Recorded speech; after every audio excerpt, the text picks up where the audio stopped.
Ravina malalo amin'ny tompo, amintsika manankarivana ny fahasoavana sy ny fiadanana avy amin'Andriamanitra raitsika sy Jesosy Kristy ilay diantsika amin'ny fitiavana tsy mety levana. Amen. Misaotranao zay raha eo amin'ity andro alarobia 9 septambra 2024 ity, izay anananay anjara ny mofinainao anay amin'ity andro ity. Dia vokiso zavatra avy amin'ny teninao zay tompo, manolo tena ho anao manakariva amin'ny zavatra rehetra. Misaotra Jesosy. Amen.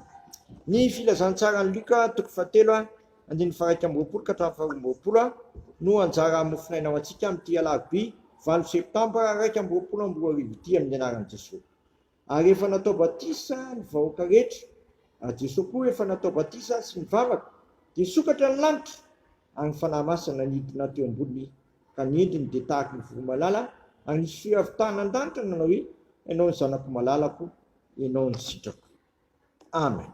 Nay masino manamasinana amin'ny fahamarinana, ny teninao ny fahamarinana. Amen.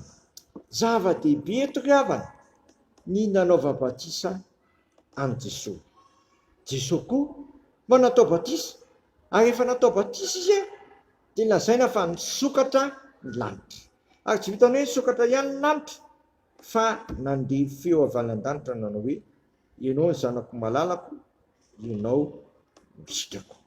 Anan'ny Bekopafa dia hoe izy no enohy.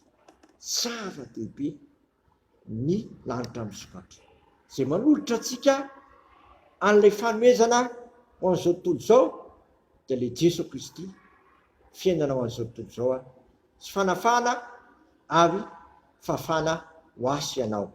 Natolotra ho antsika izany efa nisokatra ny lanitra, ary tsy vitan'izany ihany, fanambara fa izy no zanany natokana izay sitrany indrindra, izy no enohy.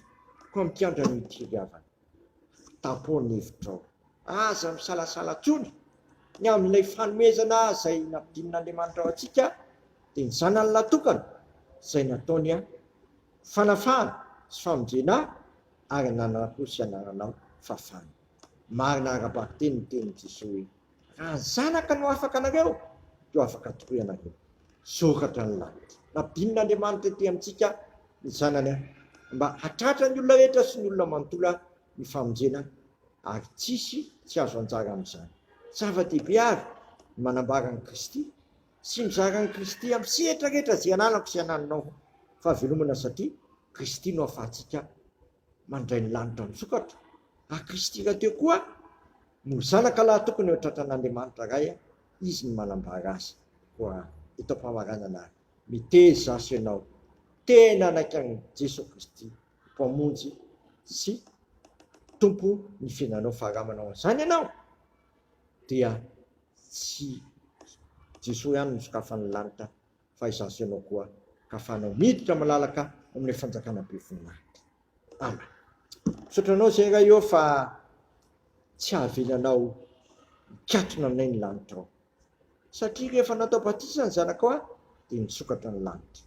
Nataonao tafidiny ety aminay ilay zanakao izay lavitra no fotanay, ary tsy ho anay ihany fa n'ity zao tontolo koa. Ary nampaherezinao koa izay tamin'ny alalan'ny teninao teo fa sitrakao ny andray anay amin'ny fanjakana be voninahitra, rehefa manaiky an'ilay zanakao ny tompo sy mpamonjy izay. Dia aza vila hisalasalany amin'izany intsony izay tompo, fa oka tena ho papin'ilay zanakao ny foam-pananay iray avy, fa kanamiza moa izay fenao Kristy no manana ny teny fiainana manakizay. Dia sitrakay ny ary hivavaka hoe: anay izay ny an-danitra, masina ny anaranao, tonga ny fanjakanao, atao any sitraponao ety an-tany tahaka ny an-danitra. Menao iny ny anona sahazo anay ary mamelany herokay tahaka namelana azy manomboka taminay, izay mitondra anay amin'ny fakapanahy, fa manafanay amin'ny ratsy anao ny fanjakana sy ny hery ary voninahitra manakizay. Amen. Tanterahan'ny tompo amintsika ny izao tontolo izao, ary fiadanan'Andriamanitra izay mihoatra no fahalalana rehetra ihany fonareo sy ny hevitra reo amin'ny Kristy Jesosy. Matoky izay niantso anareo sady izy ihany nanefa izany. Amen. Voninahitra ny eo an'Andriamanitra rerany amin'ny anaran'ny Ray sy ny Zanaka ary ny fanahy masina. Amen.